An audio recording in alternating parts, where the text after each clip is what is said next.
And welcome back to America's Voice Live. The University of Pennsylvania's Carey Law School now runs an advocacy for racial and civil justice clinic, teaching students to, quote, reflect on historical and contemporary strategies for achieving racial justice.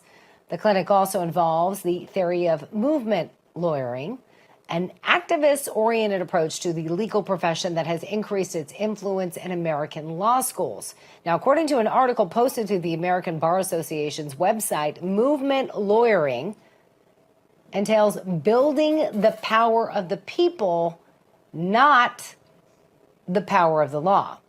The article also suggests that support is needed as people take to the streets and hold spaces to collectively heal, and as we work over the long haul to dismantle some systems of oppression, including white supremacy, you name it, capitalism in our country. Doesn't sound good. Maybe I'm wrong. But let's bring in campus reform correspondent. Let's bring her in, Brittany Lyssy, to talk about this disturbing, it seems like a disturbing trend. Maybe I'm wrong, but when you're saying your focus isn't about law, and you're a lawyer, something seems off to me, but maybe I'm missing something. Brittany, help me understand. No, I don't think you're missing anything. So I am actually a third-year law student, and this is a theory that we've been seeing on law school campuses across the nation. Basically, law school professors are teaching students how to be activists, how to dismantle the systems that run our country. So basically, law school professors are teaching students how to destroy our country.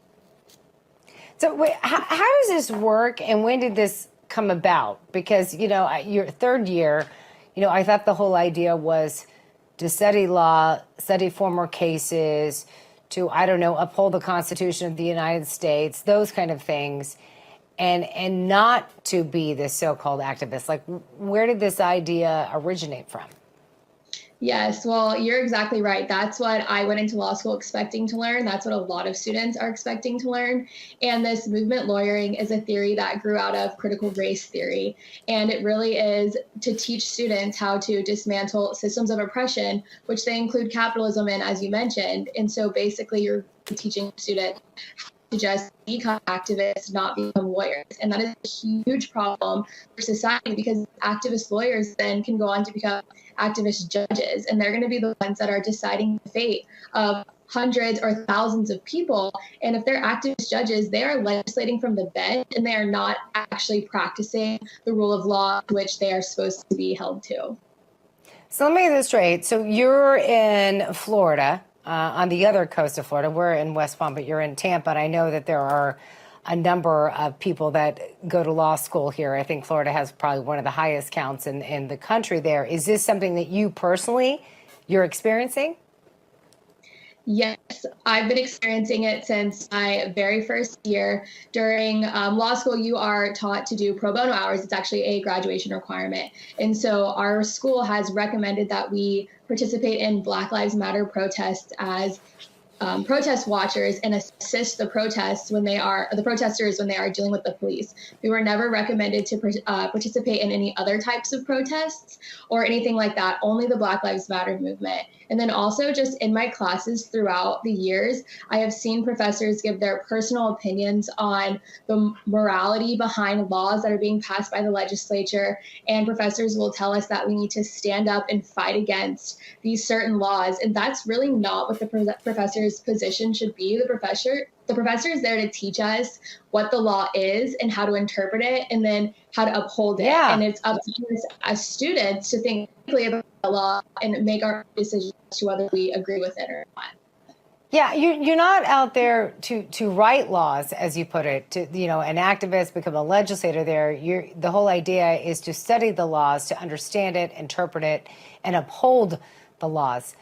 So where can people learn more information about this, again, this movement called lawyering, which I don't know if that's even the best term, but where can is there anything that students can do to stop this movement from spreading? Because you're here in Florida, which for the most part has been increasing and going red with Governor Ron DeSantis there at the wheel. But if this is even happening here, it's certainly happening elsewhere. So what can students do to be more active and say, look, we want to study law and not activism.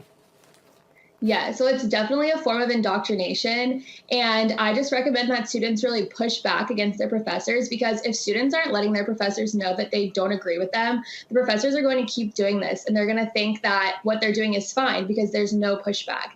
The Leadership Institute's Campus Reform has been reporting on indoctrination on college campuses for years now. So if you have a tip or you have information about this happening at your law school, you can always send it into Campus Reform and they will report on it anonymously. And then there are organizations on most campuses that you can join. So you can join the Federalist Society or other constitutional interpretation organizations, and then you can address that with your school administrators.